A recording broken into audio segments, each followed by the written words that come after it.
chicos, gracias por estar en la presentación y por haberme invitado en realidad.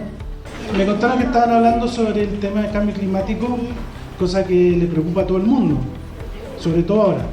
Pero esto, lo que les voy a contar un poco, para mí no es muy fácil porque uno trabaja mucho con números, trabaja investigando cosas, entonces reflejarlo en algo que sea palpable no es tan fácil.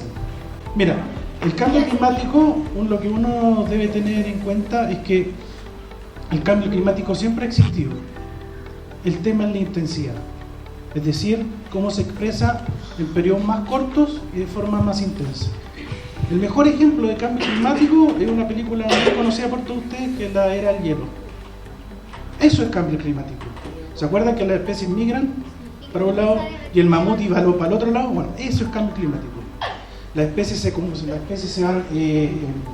se van acomodando, el ser humano también se va acomodando a este tipo de cambios. Son cosas que a uno se lo presentan hoy día, como incendios, sequía y miles de cosas que efectivamente tienen consecuencias que no son menores, pero son procesos que la Tierra de todas maneras va a ir haciendo y va a ser en 1000 años más o en 5000 años más, y va a ser igual. O sea, la Tierra que conocen hoy día ustedes va a ser muy distinta a la que esté en 100 años más, como era muy distinta hace 150 años atrás. No sé si me doy a entender qué es la idea. La idea catastrófica es porque en el fondo recién mucha gente se está dando cuenta de este proceso, hace muy poco tiempo. Y les voy a poner un solo ejemplo. Si uno analizara la superficie de la cordillera de los Andes, que está justo acá al frente de ustedes, si sigue la cantidad de agua que se va perdiendo, Santiago se puede quedar sin agua en 15 o 20 años más, fácil. El tema no es que no haya agua, sino que el agua va a caer solamente en 2 días seguidos, de todo un año. El tema es que si no se hacen represas o no se acumula esa agua sabiendo que ese proceso va a ocurrir, no vamos a quedar sin agua. El tema es cómo se reacciona a esta otra forma de, en vez de tener el agua acumulada como hielo, como nieve, ahora va a ser solamente agua que va a caer y va a escurrir. Entonces, ¿qué es lo que se hace? Debiera hacerse, es poner distintas represas en distintos lados y mantener el agua. Eso es más o menos lo que uno debiera entender del cambio climático. Cosas, por ejemplo, como los incendios. Los incendios, la mayor parte de los incendios, sobre todo en esta zona, son respecto al eucalipto y al pino. Si queremos tener menos incendios, hay que cambiar la plantación de pinos y de eucaliptos, por ejemplo.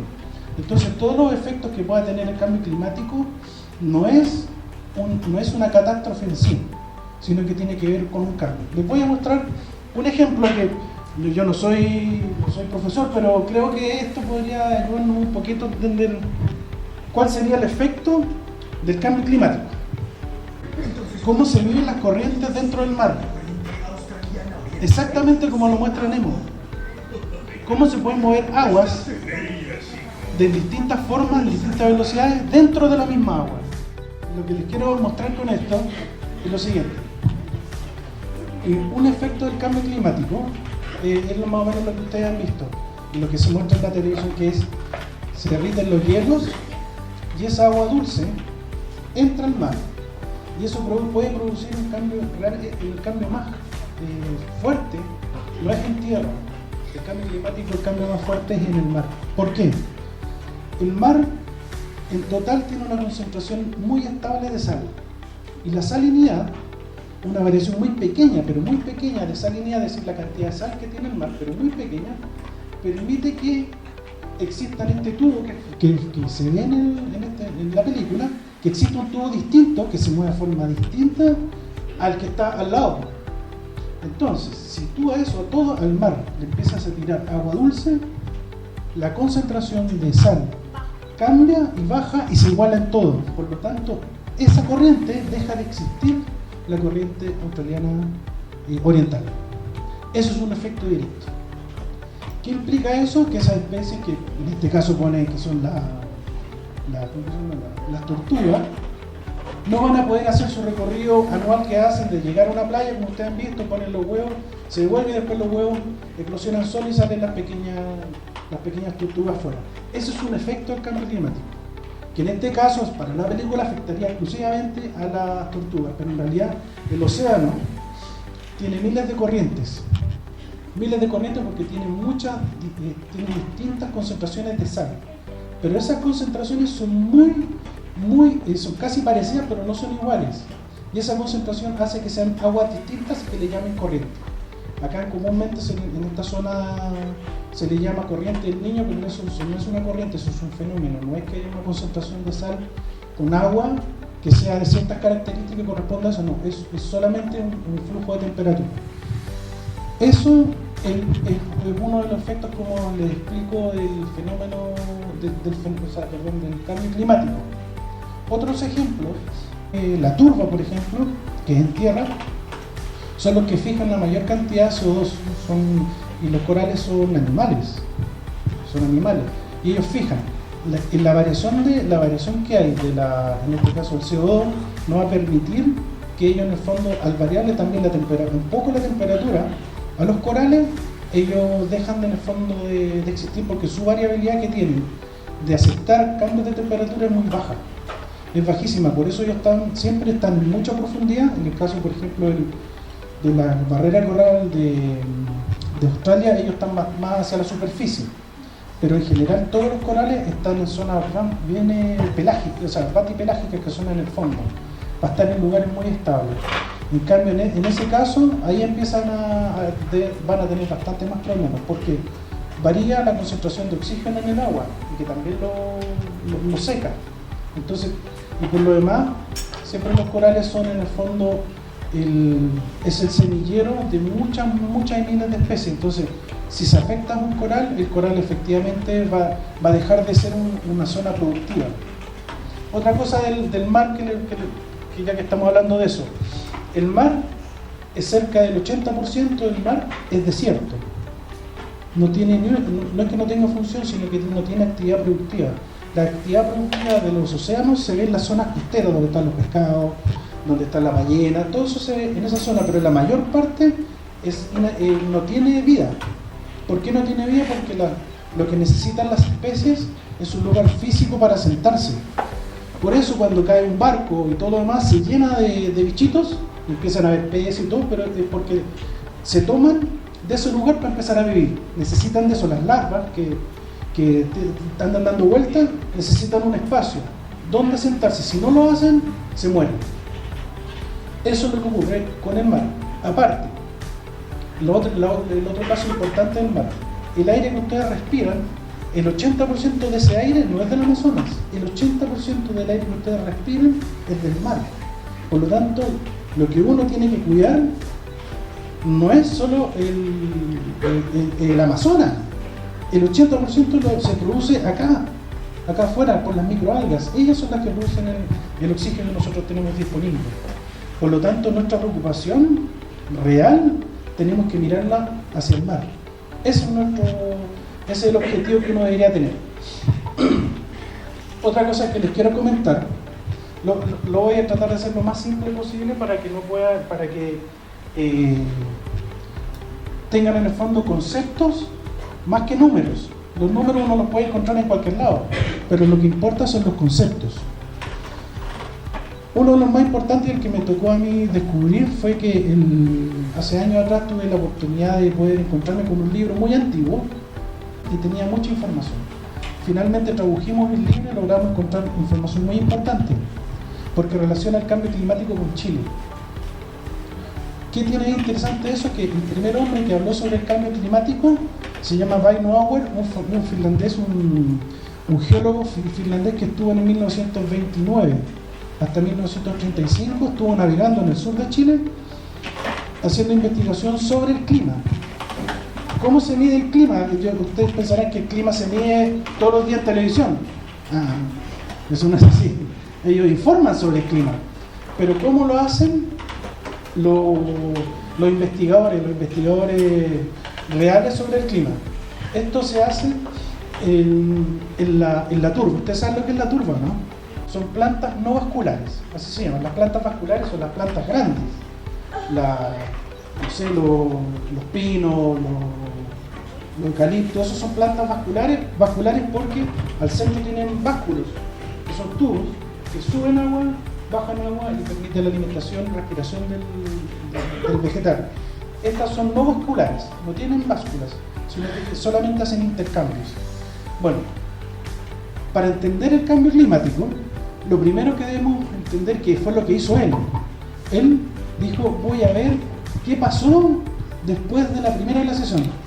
Volvamos a en la era del hielo, no, en la era del hielo, sí, para no equivocarme. En donde se acuerdan que van caminando y se congela todo y ellos van pasando por dos hielos gigantes, o sea, dos glaciares muy grandes. Bueno, ese proceso se llama desglaciación, es decir, se congeló la Tierra, una gran parte de la Tierra, y eso produjo una extinción grandota. Son parte de las 6 grandes extinciones que han habido en la Tierra, esas. Entonces, y luego viene el proceso en que esos hielos, y eso ya pasó, se empiezan a derretir y se empiezan a retirar. Y al retirarse, ¿qué es lo que dejan? Dejan la roca, la dejan limpia. Luego empiezan a aparecer los primeros vegetales.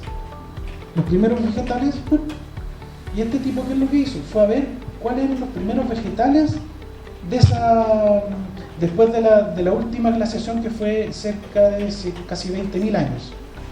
Entonces lo que él midió, iba a las rocas, a estos lugares donde hay mucho musgo, y él mete en el fondo como una pala hacia abajo y saca todo lo que hay. Y él, al sacar todo en el fondo tierra que hay hasta la roca, él puede determinar lo siguiente. Primero, hace 20.000 años esa roca estaba vacía. Segundo, que él sabe exactamente cuánto crece ese musgo. Y ese musgo tiene un crecimiento pero muy, muy, muy pequeño. Crece, por ejemplo, 5 milímetros cada 50 años. O sea, es poquísimo. Aparte, eso es, en esa tierra que se junta, en este musgo, se junta el polen. Miren, uno dice, bueno, polen. Bueno, ese polen queda fijo en esta capa, y en esa capa, esta persona, mirando con microscopio, puede descifrar qué tipo de vegetación había a cierta época de la historia del hombre, o la historia de la humanidad en realidad. Y por eso se ha descubierto que hay plantas muy grandes, todo eso se ha descubierto de esa forma. Este caballero, que fue Auer, él lo hizo en Finlandia, en la zona de Laponia, que es donde también hay musgos, lo hizo en Canadá, lo hizo en Nueva Zelanda y lo hizo en Chile. Sus resultados, en 1935, él llegó a la conclusión, imagínense lo que es, en darse cuenta de un fenómeno que iba a ocurrir después de 100 años de que él lo estuviera pensando. Sin tener, en el tiempo que él lo escribe, la lluvia era normal, todo era normal, pero él descubrió que en esta huella que dejaba el clima en este musgo, descubrió que algo estaba pasando y algo iba a pasar si se seguía en el fondo explotando la tierra como se estaba explotando. Ahí es donde él entra y deja escrito en el 1935 que el clima lo va, mira, justo, y se lo voy a leer. Lo que él buscó en Tierra del Fuego, porque justamente también fue en Tierra del Fuego un descubrimiento que hizo él, que en el fondo vio los últimos 12.000 años. ¿Qué pasó durante estos últimos 12.000 años? Es una gran pregunta, si uno sabe, uno ni se acuerda de la semana pasada qué es lo que hizo. Pero sí, él puede llegar a esto, y de hecho llegó. Él dijo la cronología de los glaciares. Él describió en el fondo, se ponía en un lugar donde no había glaciares y decía, el glaciar está acá, se movió hacia allá, hizo esto, y describió todo eso, que en el fondo es como el padre de la geología en Chile, por lo demás. Las glaciaciones y todos los estudios sugieren cómo fue, durante fue y cuáles fueron sus orientaciones. Los cambios en las líneas costeras, que son eso, mira, todo esto es cambio climático, pero en tiempos de 12.000 años. Él lo que dice, que en vez de que pasen 12.000 años, esto puede pasar en un año. Ese es el problema. Pero él lo predijo, él no lo hizo solamente por cálculo matemático, sino que en el fondo él hizo la relación de cuál era el comportamiento humano, que es lo que más hay que cambiar. La solución del cambio climático es el comportamiento humano, antes y lo que uno podía entender, por ejemplo, con Charles Darwin, que es cambiaban las especies, iban evolucionando. Ustedes conocen el concepto de evolución, ¿cierto? Sí. Bueno, la evolución que debe ocurrir ahora no es física, es decir, no es que te salga una otra oreja, no es que se te acaben los dedos de los pies, no, es una evolución cultural. Eso es lo que a nosotros nos va a permitir, en el fondo, estar en este nuevo mundo que a ustedes les va a tocar vivir y a los que vengan. Pero es un cambio cultural, no es un cambio físico, porque justamente todo el cambio que viene ahora es más rápido de lo que la respuesta física humana en este caso puede responder, y cualquier otra especie por lo demás. Pero ojo, lo que plantea él y lo que nosotros debemos entender es que hemos pasado de hace ya más de 1000 años en creer que la Tierra era el centro del universo. ¿Ustedes saben eso? Bueno, se descubrió que no era así, que en realidad era el Sol el que mandaba. Pues no está bien. Bueno, ahora nosotros hemos creído durante todo el proceso de industrialización, que es decir, de sacarle la mayor productividad a la Tierra y a lo que sea, y creer que el hombre es el centro de la Tierra. Y solamente lo que nosotros debemos entender, que nosotros no somos el centro de la Tierra, nosotros no mandamos nada. En realidad la Tierra nos manda a nosotros. Un ejemplo: si yo me pongo a pelear contigo respecto a él, ¿quién es dueño de tal parte? La situación es la siguiente: es como que dos pulguitas estén peleando en la cola del perro, diciendo: yo soy dueño del perro, no, yo soy dueño del perro. Y si el perro anda solo, eso es lo que nosotros no nos damos cuenta. Nosotros creemos que dominamos la Tierra, y ese es un error. Ese es el cambio cultural que hay que tener. Nosotros solamente acompañamos y somos solo una pequeña parte, y la más responsable por lo demás. Porque si nosotros tenemos la inteligencia, tenemos las capacidades, ustedes están estudiando y van a ser profesionales algún día, nunca se deben olvidar que ustedes son parte de este gran universo que tenemos en el fondo en la Tierra, de animales y vegetales, y tenemos que respetarlo entre nosotros. No porque un perro sea un perro, tú puedes llegar y matarlo, no porque eso fue un gato, no, todos merecen vivir, incluyendo las plantas, porque son ellas las que permiten que ustedes vivan. Porque todavía nadie descubre cómo hacer oxígeno de otra parte, y el oxígeno que hay hoy día acá es el mismo que existe hace tantos años, hace 1000 años atrás, y hay que reciclarlo, y eso lo están haciendo las plantas en este segundo, trabajando para ustedes. Cuando uno contamina o usa mucho el oxígeno, por ejemplo, para la combustión de carbono cuando uno conduce un auto o prende una chimenea, claramente ese oxígeno tú lo ocupas en otra cosa y termina siendo asociado al dióxido de carbono, por ejemplo.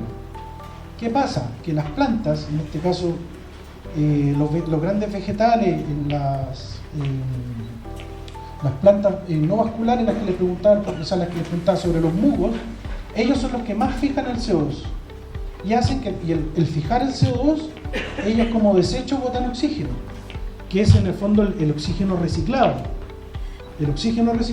Pero tenemos a las plantas hoy día trabajando a 1000% para mantener un equilibrio, y no nos damos cuenta. Y ese es el gran trabajo que tienen todos ustedes, darse cuenta que nosotros no mandamos nada. Tenemos que entender que somos parte de un proceso y somos parte de esta tierra que tenemos que cuidarla entre todos. Ese es el trabajo que van a tener ustedes. Estamos hablando de que casi hace 100 años atrás él lo predijo. Ahora estamos sufriendo consecuencias, y son ustedes, aunque no lo crean, los que están sentados acá, les va a tocar solucionar esto. Uno ya tiene el diagnóstico, pero la solución les van a ser de gente como los que están sentados acá.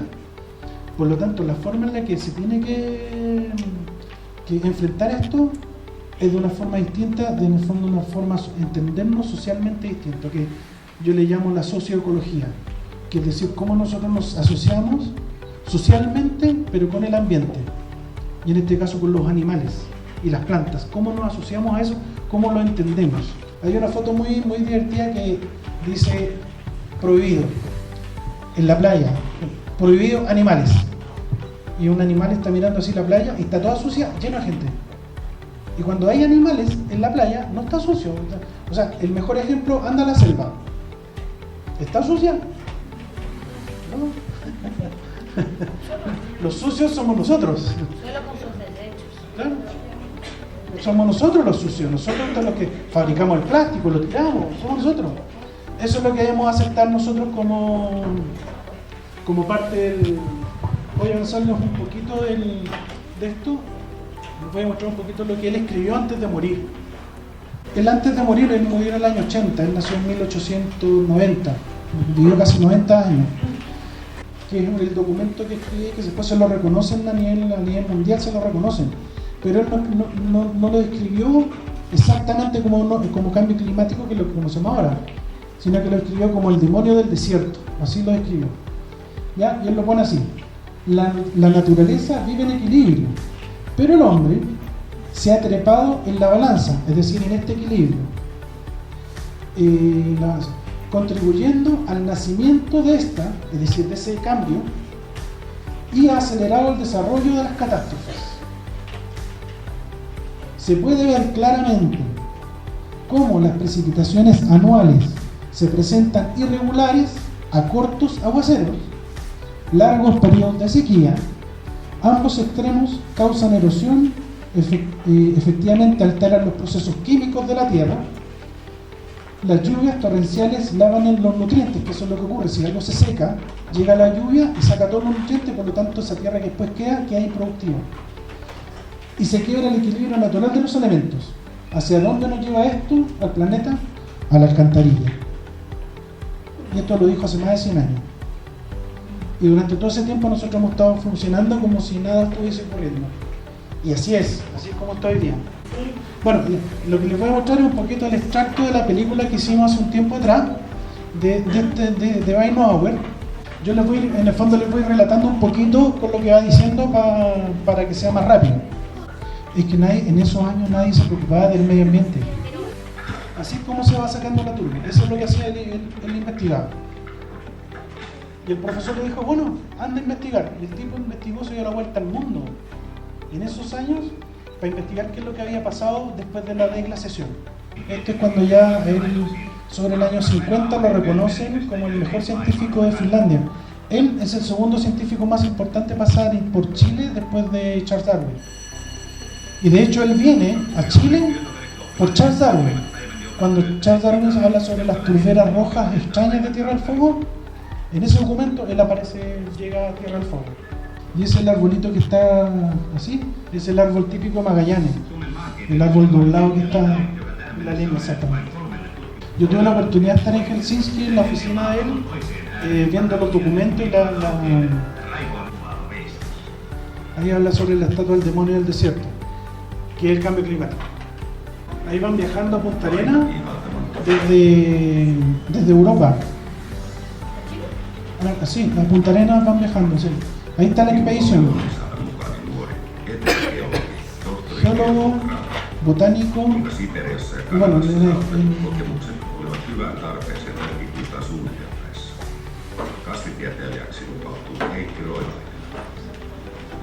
ahí van cruzando el Atlántico para llegar a Punta Arenas. Esto es lo que fue la primera película, que es el primer tracto de la película, su viaje, en el año 30 y algo. Esto no tiene, en los años que ellos filmaron, no existía, las películas eran sin voz, ahora la agregaron.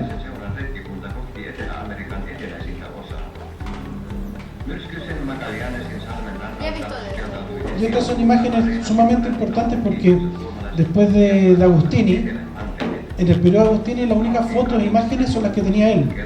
Pero ahora descubrimos que él tiene las mismas imágenes en el mismo tiempo. Tiene una variación de 4 o 5 años la diferencia de imágenes. Así era ante Punta Arenas.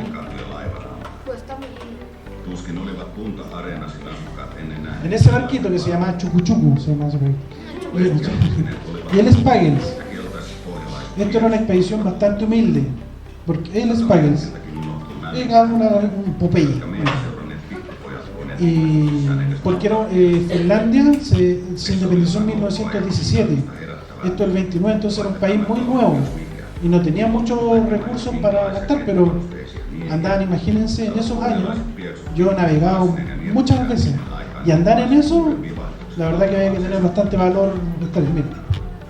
Y ese es el transatlántico. a vela, como pueden ver. Esa es la manera que él andaba investigando. Llegaron a la isla Marta. Y acá tuvieron un tremendo problema porque estaban tan entusiasmados viendo esto que se vino una tormenta, porque en Magallanes las tormentas aparecen de la nada, y tuvieron que quedarse 2 días adentro de la isla solos, sin poder salir, sin alimentos, sin nada. ¿Ven? Apareció la tormenta y Pires, el viejito del bote, se tuvo que quedar allá adentro. Ellos se quedaron sin poder salir de la isla, sin comida, sin agua, sin nada, y tuvieron que quedarse enterrados. Este es el descubrimiento que hace el geológico más importante, más allá del cambio climático. Este quizás es el más importante. Él estaba acá y tiró el tubo hasta acá abajo, y luego empezó a averiguar qué había entre medio. Se encontró con lo siguiente: eso es toba volcánica. ¿Esto qué? Toba volcánica es la acumulación de ceniza volcánica ocurrido hace 9.000, 4.000 y 2.000 años atrás, de 2 metros de alto, o sea, de profundidad. ¿Qué implica? Que es lo que dice él. Él nunca pudo saber de dónde vino esa gran catástrofe volcánica, de un mega evento que no ocurrió solamente una vez, ha ocurrido en los últimos 12.000 años 3 veces, y que sepultó Tierra del Fuego y toda la Patagonia completa. Y él nunca pudo encontrar de dónde vino eso. Este es el descubrimiento más importante que tiene el científico. En concreto es eso. Y él, como un científico bastante evolucionado, él quedó maravillado con los Selknam que le tocó ver. Hizo un capítulo completo que está acá en el libro sobre el pueblo en extinción, y él vaticinó su exterminio. El pueblo Selknam debe ser el único, prácticamente el único en el mundo, en que un pueblo completo es exterminado por el oro, por la oveja, en el fondo por la industrialización. Ellos terminaron. ¿Acaso la humanidad habría dejado los millones de Tierra del Fuego a un puñado de indios? No. El razonamiento que usa un tipo como este es demasiado evolucionado por su tiempo. Porque ¿quién se preocupaba de los indígenas en ese tiempo? Nadie, absolutamente nadie. De hecho, los llevaban como exposición a Europa, como casi safaris de circos, los presentaban en Europa. Se los llevaban de acá y lo exponían allá. Ese es el glaciar, que el glaciar se llama Brook, y él lo bautizó con nombre finlandés, que es Glaciar Auer y Glaciar Finlandia. Y yo me di cuenta de eso con los documentos, y finalmente le cambiamos los nombres, y ahora es Glaciar Finlandia y Glaciar Auer, los dos fiordos. Este viaje lo hicimos en el 2005, 2006 me parece. Y mira, y aquí muestran las imágenes cuando ella exactamente la misma cuando él estuvo allá. Mucho de este hielo ya no está. Hoy día es complicado llegar. Hoy es complicado llegar. Imagínense hace casi 100 años atrás. ¿Cómo era llegar ahí? Lo único que les puedo decir, como para terminar, es que al cambio climático no hay que tenerle miedo. Lo que debemos hacer nosotros es entender que estamos viviendo un cambio efectivamente, pero ese cambio tienen que hacerlo ustedes culturalmente. Esa lógica que es como muy salvaje tenemos que sacarla en la cabeza para poder convivir con este nuevo mundo que se viene y que es un mundo que ustedes van a tener que administrar. Así que les agradezco yo la invitación, espero poder venir después con otra charla.